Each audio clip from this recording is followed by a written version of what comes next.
तो hello everyone. I hope कि आपने यूनिट और मेजरमेंट्स का चैप्टर जो है थ्योरी वाला अच्छे से पढ़ा होगा कि आपने जितने भी फिजिकल क्वांटिटी हैं उनका यूनिट देखा होगा और उनके डायमेंशन कैसे निकाला जाता है वो सीखा होगा। आगे जो भी डायमेंशन वाली फिजिकल क्वांटिटी आएंगी डायमेंशन निकालने के लिए वो हर चैप्टर में हम पढ़ते जाएंगे। तो उस पर बेस्ड पहले क्वेश्चन कुछ कर लेते हैं, उसके बाद हम अगले वाले चैप्टर में चलेंगे। तो इसमें यूनिट और मेजरमेंट का क्वेश्चन है। पहला क्वेश्चन देखते हैं। Which one is not physical quantity. तो आपने सीखा है कि फिजिकल क्वांटिटी क्या होती हैं। तो ये है किसी मटेरियल का प्रॉपर्टी बताता है कि प्रॉपर्टी उसको मेजर किया जा सकता है कि नहीं।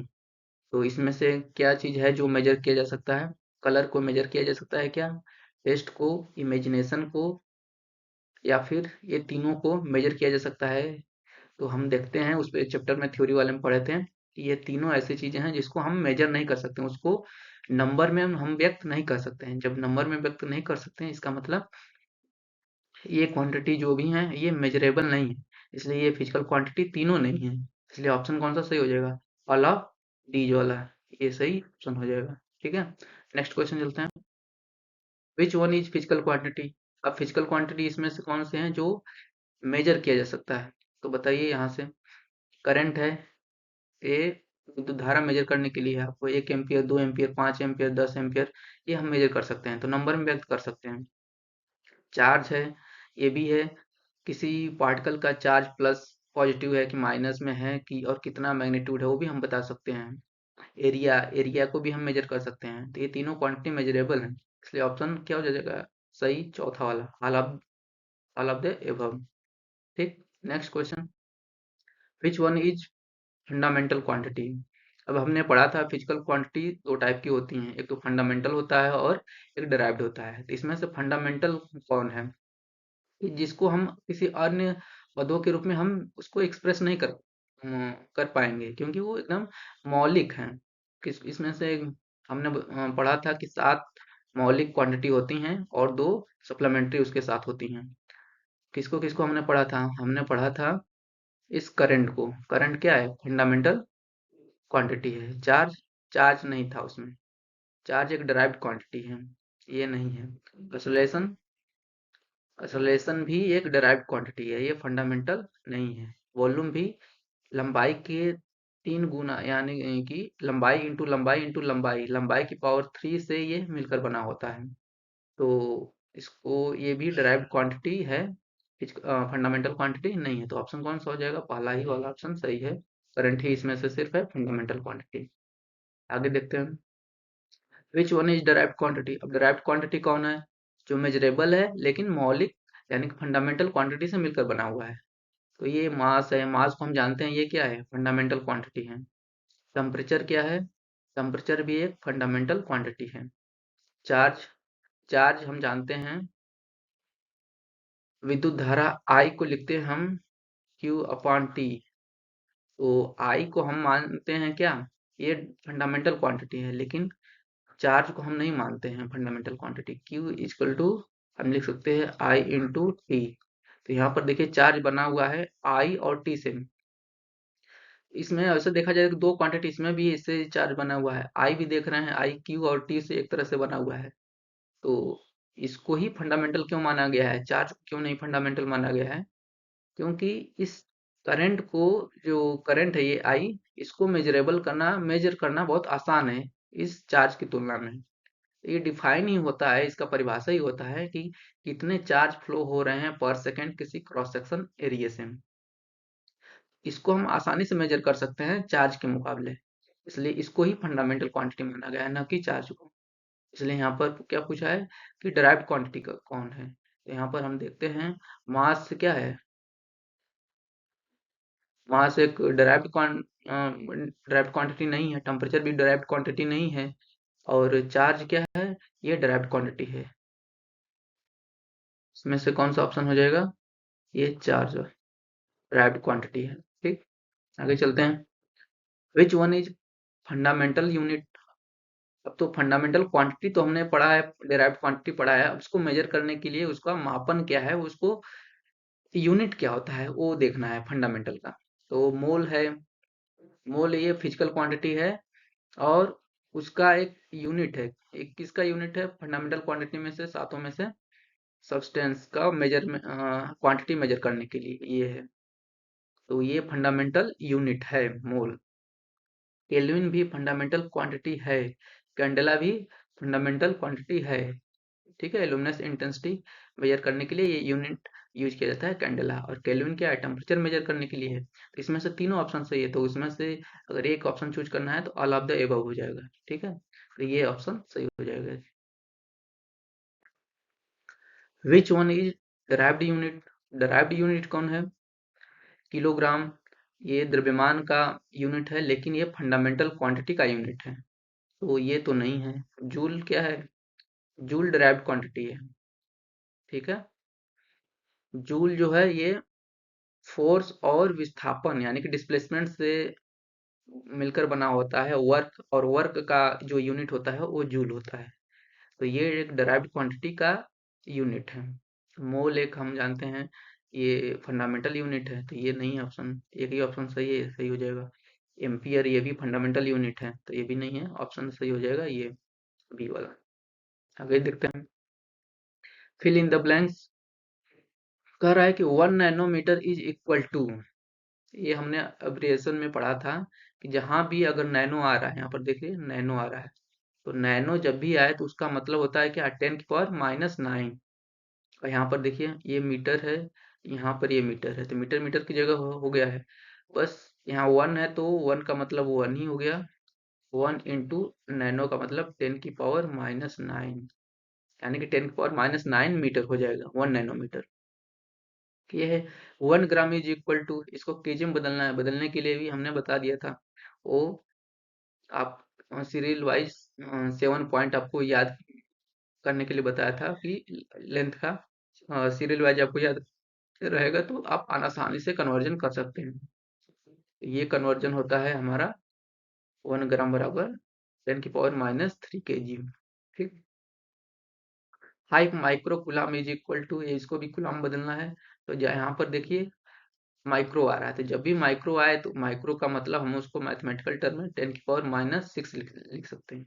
और 5 माइक्रो है तो यहाँ पर 5 को मल्टीप्लाई कर देंगे, 5 इंटू 10⁻⁻6 गुलाम हो जाएगा। ठीक, उसके बाद 1 litre is equal to, 1 litre में कितना होता है हमारा ml। तो ये जो लीटर है, 1 लीटर में हम इसको जानते हैं 10⁻³ यानी कि 1000 ml होता है। ठीक, इन सब की जरूरत पड़ती है, इसलिए हम ये मेन मेन चीजें जो हैं बार बार जरूरत पड़ती है, इसलिए इसको एक क्वेश्चन के रूप में आपको दे दिए कि आपको याद रहे। उसके बाद speed of light in vacuum is equal to, ये कितना हो जाएगा? हम जानते हैं, यहाँ पर लिख देते हैं, मीटर पर सेकंड में हमको याद रहता है कितना होता है, 3 इंटू 10⁸ मीटर पर सेकंड, सबको याद रहता है ये। लेकिन हमें क्या पूछा है? किलोमीटर पर सेकंड पूछा है, यानी कि इस मीटर को हमें किलोमीटर में बदलना पड़ेगा।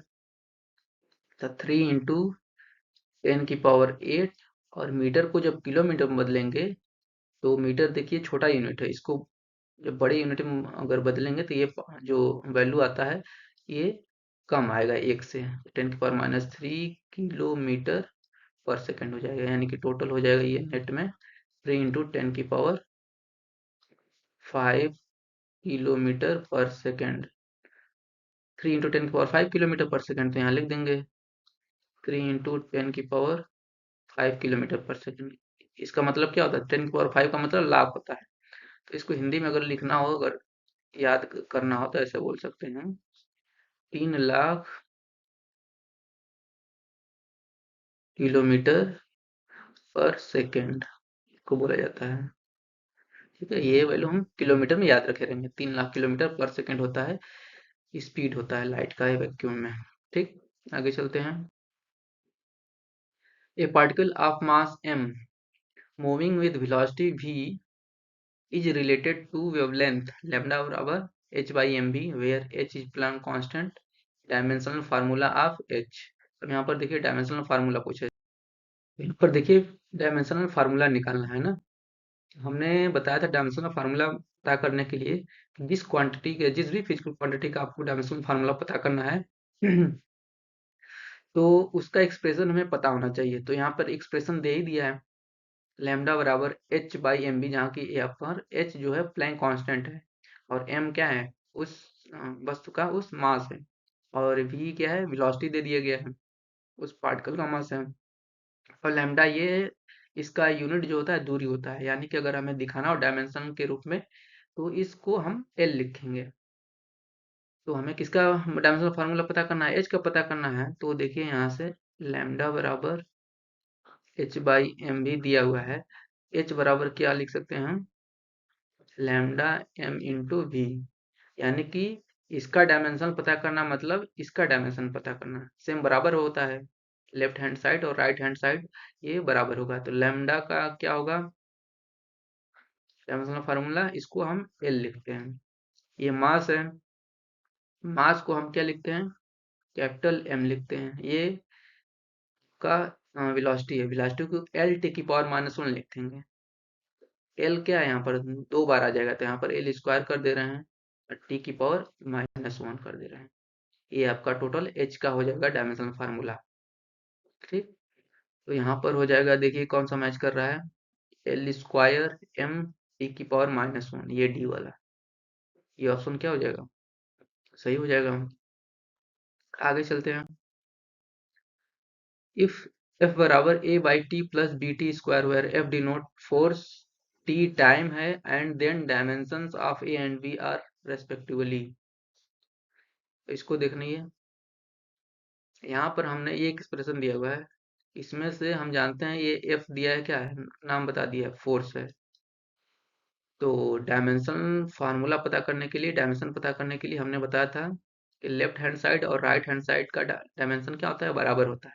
और राइट हैंड साइड में दो टर्म है, किसी दो क्वांटिटी को तभी जोड़ा या घटाया जा सकता है जब उनका डायमेंशन सेम हो, यानी कि ए बाई टी का डायमेंशन और बी टी स्क्वायर का भी डायमेंशन क्या होगा, बराबर होगा। इसका डायमेंशन इसके बराबर होगा, एफ का डायमेंशन ए बाई टी के डायमेंशन के बराबर, इन दोनों का आपस में बराबर, यानी कि एफ का डायमेंशन बी टी स्क्वायर के भी बराबर होगा। ठीक, तो यहाँ पर हम देख सकते हैं, यहाँ पर लिखेंगे, यहीं लिख देते हैं, एफ का डायमेंशन बराबर dimension of A by T. तो यहाँ से देखिए एफ का डायमेंशन क्या होता है, इसको लिख लेते हैं, ये फोर्स है तो इसका डायमेंशन होगा, हम लिखेंगे एम, तो एम एल टी की पावर माइनस दो। ठीक, ये फोर्स का आपका डायमेंशन होता है। ए बाई टी का डायमेंशन, ए का हमें डायमेंशन पता करना है। ठीक, और टी का डायमेंशन क्या होता है, फाइव, टी कर दे रहे हैं। तो देखिए इसका डायमेंशन पता करना है, मतलब ए का डायमेंशन हो जाएगा आपका, ये टी मल्टीप्लाई होगा तो यानी कि टी का डायमेंशन का मल्टीप्लाई होगा, तो इसका डायमेंशन हो जाएगा एम एल टी की पावर माइनस वन, यानी कि एक टी का मल्टीप्लाई होगा तो ये माइनस वन हो जाएगा। ठीक, तो ए का डायमेंशन हो जाएगा एम एल टी की पावर माइनस वन। कौन सा ऑप्शन है इसमें से, देखिए इन तीनों में से एक एक पहला वाला ऑप्शन है बस, इन तीनों में नहीं है कोई, तो ये पहला वाला ऑप्शन सही हो जाएगा। अब बी का भी निकाल के चेक कर सकते हैं, बी का भी इतना ही आएगा, एम एल टी की पावर माइनस फोर। कैसे आएगा, यहाँ पर देखिए फोर्स का, यहाँ डायमेंशन फोर्स का रखिए बराबर डायमेंशन, लिख दे रहे हैं बी टी स्क्वायर का, बी का डायमेंशन का हो जाएगा बराबर, बी को क्या लिख सकते हैं, एक तरह से पहले हम डायमेंशन बराबर करना है, तो बी को B F by T square, ये एक्सप्रेशन लिख दिए हैं उसके टर्म में, क्योंकि डायमेंशन में पता करना है तो ये इसको ऐसे लिखा जा सकता है डायमेंशन पता करने के लिए। तो बी का डायमेंशन मतलब एफ बाई टी का डायमेंशन, तो एफ का डायमेंशन होता है एम एल टी की पावर माइनस दो, और फिर इसमें टी स्क्वायर का डिवाइड है तो यहाँ पर ऊपर जाएगा तो टी की पावर माइनस दो का मल्टीप्लाई हो जाएगा, तो ये हो जाएगा आपका एम एल टी की पावर माइनस फोर। देखिए ये आ गया। ठीक है, तो ये पहला वाला ऑप्शन सही है। आगे चलते हैं आप। The time dependence of a physical quantity P is given by P is equal to P not exponential है ई की power minus alpha T square, where alpha is a constant and T is the time dimension of constant alpha. Alpha का हमें dimension पता करना है। तो क्या करेंगे यहाँ पर, देखिए फिर वही, जो लेफ्ट हैंड पी है और जो राइट हैंड ये, इसका डायमेंशन बराबर होगा। लेकिन हम ये भी जानते हैं कि जो ये ई की पावर यानी कि कोई फंक्शन रहता है, फंक्शन का जो डायमेंशन होता है वो डायमेंशन लेस होता है। एक्सपी का मतलब ई की power minus alpha T square, ऐसा ये फंक्शन है। इस फंक्शन का डायमेंशन नहीं होता है, डायमेंशन लेस क्वांटिटी होता है। यानी कहने का मतलब जो एक्सप्रेशन दिया गया है ये पी बराबर पी नॉट, अगर इसका कुछ अगर डायमेंशन है, वो डायमेंशन इसी डायमेंशन पी नॉट के बराबर हो जाएगा, क्योंकि इसका डायमेंशन है ही नहीं। एक तरह से इसका मल्टीप्लाई भी इसमें होगा तो तब भी डायमेंशन में कोई फर्क नहीं पड़ेगा, इसका डायमेंशन इसी के बराबर रहेगा, बस इसका कोई होता नहीं है। तो ये डायरेक्ट हम जब जानते हैं कि इसका डायमेंशन होता ही नहीं, तो डायरेक्ट यहीं से हम निकाल लेते हैं।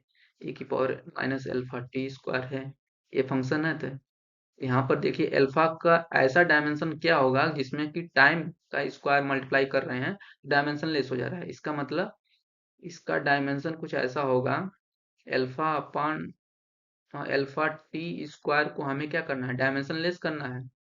ठीक, अल्फा का जो आपका डायमेंशन हो जाएगा वो यहाँ से dimension less upon T square, कहने का मतलब अल्फा का जो डायमेंशन होगा टी की पावर माइनस 2 हो जाएगा। क्योंकि अब यहाँ पर देखिए टी की पावर माइनस 2 रखें और इसका डायमेंशन रखें टी का स्क्वायर, तो दोनों एक दूसरे से कट जाएंगे और डायमेंशन लेस क्वांटिटी हो जाएगा ये फंक्शन। ठीक है, इसका डायमेंशन हो जाएगा अल्फा का टी की पावर माइनस 2, टी की पावर माइनस 2 ऑप्शन सही हो जाएगा। आगे देखते हैं।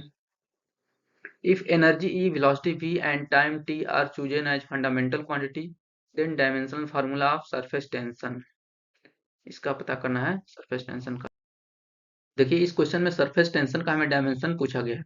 जब सरफेस टेंशन का एक्सप्रेशन आपको नहीं पता होगा तो इसको हम नहीं कर पाएंगे, इसलिए आपको पहले जानना होगा कि सरफेस टेंशन क्या होता है।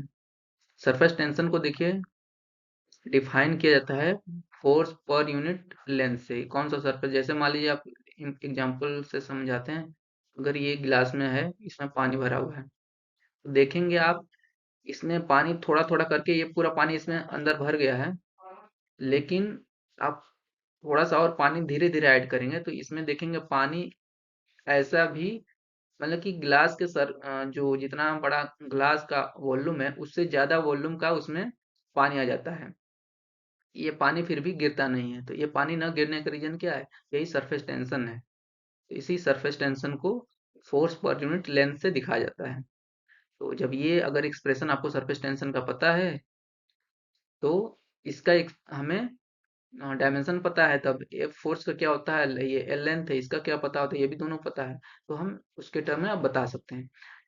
जैसे अगर हमें सरफेस टेंशन को जनरली, अगर ये क्वेश्चन में एनर्जी वेलोसिटी और टाइम को फंडामेंटल क्वांटिटी नहीं माना गया होता, तो सरफेस टेंशन को दिखाने के लिए हम क्या यूज करते हैं, बस एमएलटी से हमारा पता चल जाता है इसका सरफेस टेंशन का डायमेंशन क्या होगा। लेकिन एनर्जी वेलोसिटी और टाइम के रिस्पेक्ट में उसको फंडामेंटल क्वांटिटी के मानकर ये बताना है। हम्म, तब क्या करेंगे इस क्वेश्चन के लिए, तो अगर यूनिट माना भी गया है उसको, तो हम तब भी देखेंगे कि डायमेंशनल जो फार्मूला होगा वो, चाहे इस जो ये हम जानते हैं एसआई यूनिट में उसका डायमेंशनल फार्मूला, और जो ये नया फंडामेंटल क्वांटिटी के टर्म में बताना है, इन दोनों में डायमेंशनल फार्मूला क्या होगा, बराबर होगा। तो एक तरह से यहाँ डायमेंशनल फार्मूला पहले सिस्टम में जिसको हम बोल सकते हैं एसआई यूनिट में हम जानते ही हैं, और इसी को अगर हमें दिखाना हो दूसरे सिस्टम में जो ये माना गया है ईवीटी के रेस्पेक्ट फंडामेंटल यूनिट के रूप में अगर माना गया है, उसमें जो डायमेंशनल फार्मूला होगा वो दोनों तो बराबर ही होगा। ठीक, तो हम देखते हैं कैसे इसको सॉल्व करना है तब। मान लेते हैं जैसे इस वाले में एमएलटी रहता है तो हम एक्सप्रेशन बता सकते थे। अब ईवीटी के टर्म पता करना है तो क्या करें हम मान लेते हैं इसको कि ये ई की पावर ए पर डिपेंड कर रहा है, बी की पावर बी पर डिपेंड कर रहा है और टी की पावर सी पर डिपेंड कर रहा है। ठीक है, इसका डायमेंशन। ठीक, तो एसआई यूनिट में जो डायमेंशन होता है उसको हम लिख लें पहले।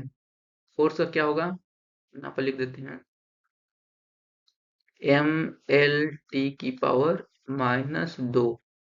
ठीक है, और ये लंबाई से डिवाइड है, लंबाई से डिवाइड है मतलब यहाँ से डिवाइड करना पड़ेगा लंबाई से, तो ये लंबाई लंबाई वाला कट जाएगा, बचेगा क्या, एम टी की पावर -2, ये पहले वाले सिस्टम में। यहाँ पर ई की पावर ए, बी की पावर बी, टी की पावर सी आ गया। ठीक, अब हमें यही पता करना है कि ए का वैल्यू, बी का वैल्यू और सी का वैल्यू क्या होगा। अगर यही हमें पता चल जाता तो हमारा ऑप्शन पता चल जाता है कौन सा है। तो क्या करेंगे उसके लिए हम कंपेयर करेंगे इसको भी ईवीटी को एसआई यूनिट में जो डायमेंशनल फार्मूला होता है उसके टर्म में रिप्रेजेंट करेंगे। फिर क्या करेंगे, कंपेयर कर लेंगे। यहाँ पर देखिए m की पावर 1 है, यहाँ t की पावर -2 है, तो इधर भी अगर m की पावर जो भी पावर होगा वही a के वैल्यू के बराबर आ जाएगा। यहाँ से कंपेयर करके हम बता सकते हैं। तो पहले इसको लिख लेते हैं, ये एनर्जी है, एनर्जी का डायमेंशन क्या होगा हम लिख लेते हैं एम एल स्क्वायर टी की पावर -2, इसकी पावर a है। फिर ये वेलोसिटी एल टी की पावर -1 की पावर b है। अभी छोटा ब्रैकेट लिख देंगे, कोई दिक्कत नहीं है अभी फिलहाल। टी है, टाइम है, टी के लिए यहाँ पर टी की पावर सी लिख देते हैं। ठीक है, अब यहाँ पर देखते हैं आगे, यहाँ पर लिख दे रहे हैं, देखिए राइट हैंड साइड में m की पावर a हो जाएगा यहाँ से। फिर l की पावर, देखिए यहाँ पर l की पावर b है, यहाँ पर l की पावर 2a हो जाएगा। l की पावर 2a प्लस b लिख सकते हैं, इन दोनों को मल्टीप्लाई करके एल की पावर बी, और ये एल स्क्वायर की पावर ए, यानी कि 2a प्लस बी, दोनों को पावर को क्या कर दिया जाता है, ऐड कर दिया जाता है। फिर उसके बाद टी की पावर यहाँ से -2a हो जाएगा, यहाँ से टी की पावर यहाँ से -2a, और यहाँ पर -b, -2a -b प्लस सी, -2a -b प्लस सी, ये सारे को मल्टीप्लाई कर देंगे और ये पावर ऐसा हो जाएगा। ठीक है, तो इसके लेफ्ट हैंड साइड में हमें पता है m टी की पावर -2, ये डायमेंशन। अब यहाँ से कंपेयर कर लेंगे, देखेंगे m की पावर a है, यहाँ पे m की पावर 1 है, यानी कि इससे पता चल रहा है a का वैल्यू हमारा 1 हो जाएगा। ठीक, यहाँ से देखिए l की पावर है ही नहीं, यहाँ पर l की पावर एक तरह से 0 है। ठीक है, l की पावर यहाँ पर 2a प्लस b है, यानी कि हमें 2a plus b is equal to 0 करना पड़ेगा, क्योंकि इधर लेफ्ट हैंड साइड में l की पावर 0 है और a का वैल्यू हमें 1 पता है, तो 1 अगर रखेंगे तो यहाँ पर b का वैल्यू -2 आ जाएगा। ठीक, a का वैल्यू यहाँ पर 1 रखने से ये 2 हो जाएगा, और 2 को जब राइट हैंड साइड ले जाएंगे तो -2 हो जाएगा। तो हमें पता चल गया b का वैल्यू -2 हो जाएगा। c का वैल्यू पता करना है, तो यहाँ से देखिए -2a -b प्लस c, ये राइट हैंड साइड का पावर है t का। यहाँ पर t का राइट हैंड साइड पावर है -2, यहाँ पर -2 के बराबर करते हैं। तो यहाँ पर देखते हैं, वैल्यू रख देते हैं ए और बी का, अगर पता है तो ए का वैल्यू 1 है, ए का वैल्यू 1 रखेंगे तो ये -2 हो जाएगा, बी का वैल्यू -2 है तो ये +2 हो जाएगा, ये plus C is equal to -2, ये कट जाएगा, सी का वैल्यू -2 आ गया। ठीक, तो यहाँ पर हम देख सकते हैं अगर ये इसमें रखें तो हो सकता है हमारा ई की पावर ए है, ए का वैल्यू 1 आया है तो 1 हो जाएगा। फिर हमारा v की पावर बी था, तो बी का वैल्यू है -2।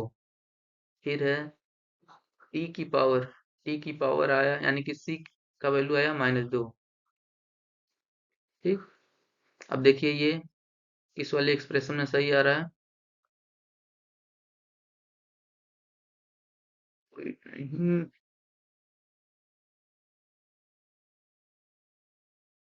वहां पर देखते हैं हमारा कौन सा सही ऑप्शन है, बी वाला। यहाँ पर देखिए e की पावर 1 हो गया, v की पावर -2, t की पावर -2, तो ये ऑप्शन सही हो जाएगा हमारा। ठीक है, समझ में आ गया। ये क्वेश्चन पूछा गया था 2015 या आईपीएमटी में। ठीक, तो बस कंपेयर करके हम सॉल्व कर लिए हैं इसको, ऐसा ही सॉल्व हो जाएगा। आगे देखते हैं। In any system unit of length mass time has chosen 10 centimetre, 10 gram and 0.1 second respectively. In this system unit of force will equivalent to. इस वाले में हम एसआई यूनिट में जानते हैं, एसआई सिस्टम में, कि लेंथ का जो यूनिट होता है वो मीटर होता है। ठीक, स्मॉल एम लिखा जाता है। उसी तरह मास के लिए केजी लिखा जाता है और टाइम के लिए सेकंड लिखा जाता है। तो ये एसआई सिस्टम है। एक सिस्टम से किसी दूसरे सिस्टम में अगर आपको यूनिट बतानी है, तो यूनिट वो छोटी भी हो सकती है, बड़ी भी हो सकती है। अगर यूनिट इस एसआई यूनिट से छोटी, एसआई सिस्टम से छोटी होगी यूनिट, तो उसका नंबर क्या होगा, बड़ा होगा। तो कैसे पता करेंगे, तो हम यही वाला फार्मूला जो होता है N1U1 बराबर N2U2, इसी पर बेस्ड हम इस क्वेश्चन को सॉल्व कर लेंगे। एक तरह से आपको U1 का वैल्यू आपके यहाँ पर दिया हुआ है, क्या है, फोर्स का यूनिट पूछा है, तो फोर्स का यूनिट एसआई सिस्टम में हमें पता है क्या है, KG metre per second square, ये हमें पता होता है। ये N1 है, फोर्स का KG metre per second square बोलिए, चाहे 1 KG metre per second square बोलिए। तो यहाँ पर देखिए नंबर N1 का वैल्यू 1 है और U1 का वैल्यू ये है। N2 का वैल्यू हमें नहीं पता है दूसरे सिस्टम में, जो कि ये जिस सिस्टम में क्वेश्चन पूछा गया है। लेकिन हमें जो फंडामेंटल यूनिट है उसका हमें पता है कितना कितना वो यूनिट बनाया गया है। तो यहाँ पर देखिए लंबाई के लिए 10 सेंटीमीटर यूज किया गया है। तो यहाँ पर अगर हमें जरूरत पड़ रहा है यूनिट लिखने के लिए, तो यहाँ पर देखिए पहले हम लिखते हैं मास का। मास के लिए 10 ग्राम लिखा है, तो यहाँ पर लिख देते हैं 10 ग्राम इंटू। ठीक है, उसी तरह फिर लंबाई के लिए लिखते हैं, लंबाई के लिए 10 सेंटीमीटर। फिर क्या होता है, ये तो फोर्स का हो जाएगा मास इंटू एक्सेलरेशन। एक्सेलरेशन के लिए ये तो लेंथ का हो गया अपॉन सेकेंड का स्क्वायर। सेकेंड के लिए 0.1 सेकेंड, 0.1 सेकेंड का स्क्वायर। ठीक है, तो ये हमने यूनिट रख दिया दूसरे सिस्टम में।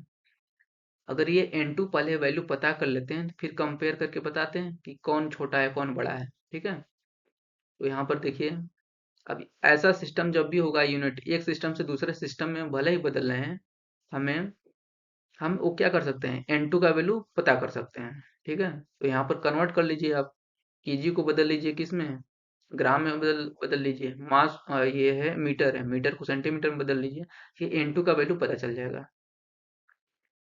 यहाँ पर देखिए 1 इंटू केजी है, केजी का मतलब 10⁻³ ग्राम होता है 1 केजी में। फिर इंटू ये मीटर है, मीटर को 10⁻² सेंटीमीटर में हमने बदल दिया, upon second square equal to N2। और यहाँ पर देख लीजिए 10 का हो जाएगा 100 यानी 10⁻², और इंटू नीचे देखिए 0.1 सेकेंड का स्क्वायर है, तो अगर ऊपर ले जाते हैं तो ये वैल्यू हो जाएगा आपका 10⁻²। तो यहाँ हो जाएगा ग्राम सेंटीमीटर पर सेकेंड स्क्वायर। ठीक, तो यहाँ पर इसको भी एक साथ लिख सकते हैं, जो यूनिट आ रहा है और नंबर को अलग लिखते हैं, तो 10⁵ हो जाएगा। ये ग्राम सेंटीमीटर पर सेकेंड स्क्वायर बराबर N2।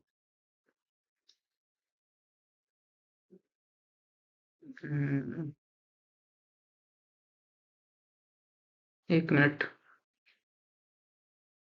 यहाँ पर एक गलती हो रही है, ये 10 की पावर -2 नीचे है, तो इसको जब ऊपर ले जाएंगे तो ये पॉजिटिव लिखेंगे, +2। ठीक, तो ये 10 की पावर 4 हो जाएगा।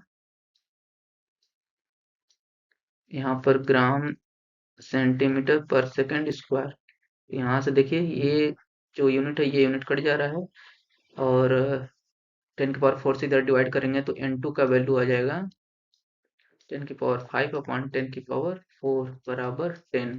10 आ गया। इससे क्या पता चल रहा है कि दूसरे सिस्टम में है n1u1, यहाँ का वैल्यू ये 10u2। यहाँ देखिए नंबर यहाँ 1 है, यहाँ पर 10 है। जब नंबर बड़ा हो तो उसी सिस्टम में ये जो यूनिट होता है वो छोटा होता है। ठीक है, तो हमें क्या पूछा है देखिए, पूछा है यूनिट ऑफ फोर्स जो दूसरे सिस्टम में है विल इक्विवेलेंट टू, वो जो ये एसआई सिस्टम में न्यूटन जो यूनिट है उसके इक्विवेलेंट ये कैसा है। तो ये जो सिस्टम है U2 को हम क्या लिख सकते हैं, N1 का वैल्यू यहाँ पर 1 है, ये यहाँ से अगर ऐसे लिखें हम 1 न्यूटन बराबर 10, और जो ये यूनिट है दूसरे सिस्टम में। ठीक है, यही पूछ रहा है ये न्यूटन के कितने कंपेरेबल है, कि अब छोटा है बड़ा है या कितना गुना के वैल्यू है, कितना गुना है।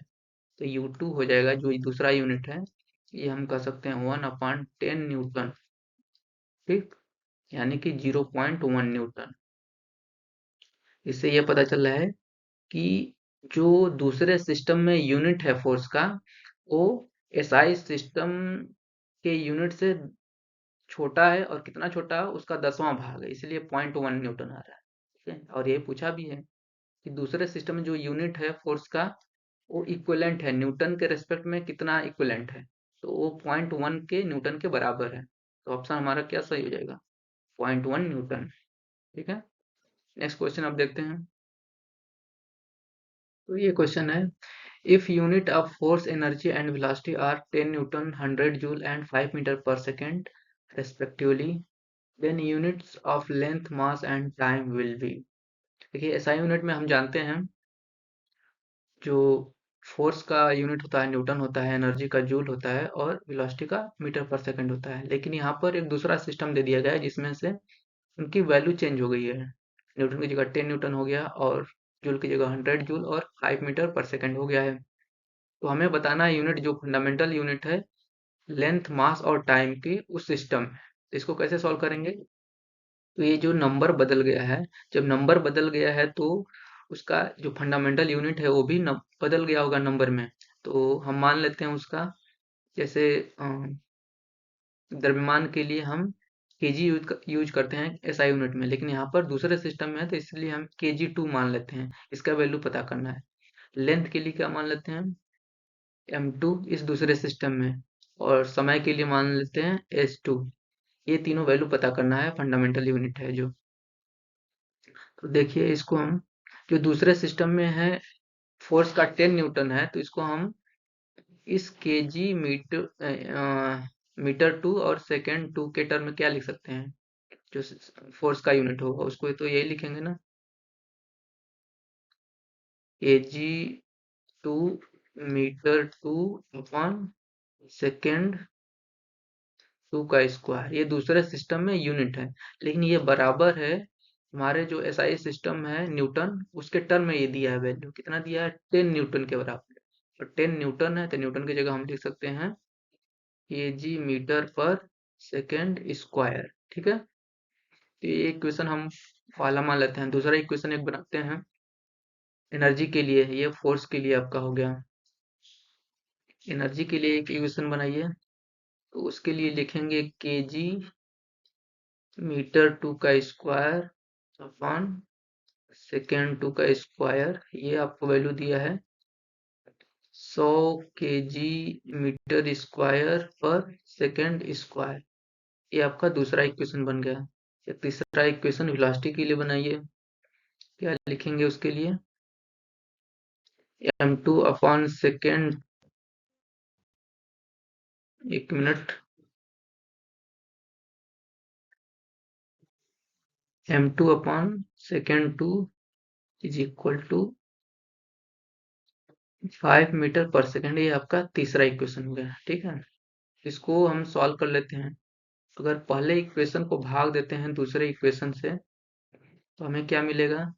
लेफ्ट साइड देखिए kg 2 यहाँ पर ये तो कैंसिल हो जाएगा, और यहाँ पर सेकेंड स्क्वायर कैंसिल हो जाएगा, यहाँ पर 1 अपॉन मीटर बचेगा, यानी कि 1 upon metre 2 is equal to right side क्या बचेगा?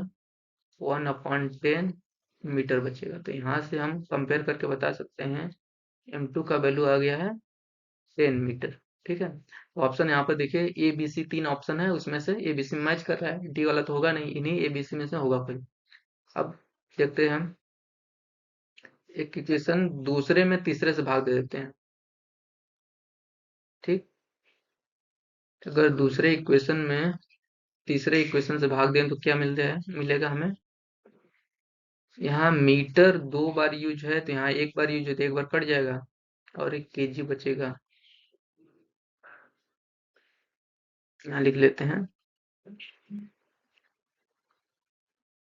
kg 2 और यहाँ पर हो जाएगा मीटर 2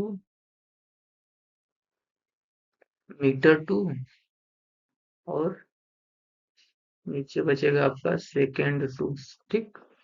और ये डिवाइड करेंगे तो आपका आ जाएगा 20 kg मीटर अपॉन सेकेंड, इतना बचेगा आपको, ठीक। अब यहाँ पर हम मीटर 2 अपॉन सेकेंड 2, यहाँ से ये तीसरे वाली इक्वेशन से इसका वैल्यू हम मीटर पर सेकेंड के टर्म में लिख सकते हैं।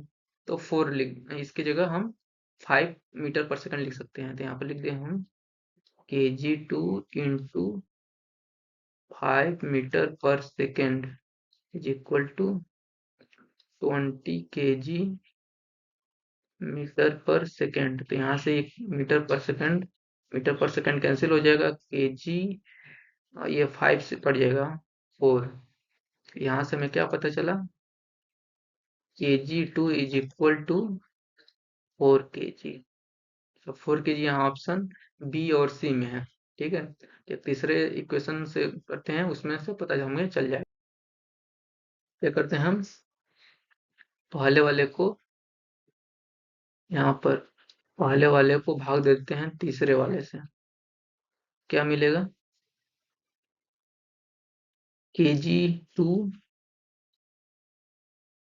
और मीटर 2 का कैंसिल हो जाएगा और नीचे बचेगा आपका सेकेंड 2। राइट साइड बचेगा आपका यहाँ 2 kg अपॉन सेकेंड होगा, ठीक। यहाँ पर हम देखिए kg 2 का वैल्यू पता ही कर चुके हैं। यहाँ से kg 2 का वैल्यू हम रख सकते हैं 4 kg, यहाँ पर रख सकते हैं 4 kg upon second 2 is equal to 2 kg upon second. यहाँ से केजी कैंसिल हो जाएगा, 2 से ये कैंसिल हो जाएगा, 2 बार जाएगा और यहाँ से हमें सेकेंड 2 का वैल्यू हो जाएगा 2s, ये वैल्यू। तो दूसरे सिस्टम में जो यूनिट है सेकेंड का वो 2s के बराबर है, जो मास का यूनिट है दूसरे सिस्टम में वो 4 kg के बराबर है, और जो लंबाई का यूनिट है m2 वो दूसरे सिस्टम में 10 मीटर के बराबर है। यहाँ से ऑप्शन कौन सा सही है? यहाँ पर हम देख रहे हैं ये बी वाला ऑप्शन सही है, ठीक है। तो ये इतने सारे क्वेश्चन थे, आप हर टाइप के क्वेश्चन हमने बता दिया है, इसी बेस पर सारे क्वेश्चन आप सॉल्व कर लेंगे तो ये चैप्टर आपको अच्छे से समझ में आ जाएगा, ठीक है। तब आगे अगर अच्छा लगा हो तो आप अच्छे से मेहनत करिए और आगे बढ़िए। Thank you.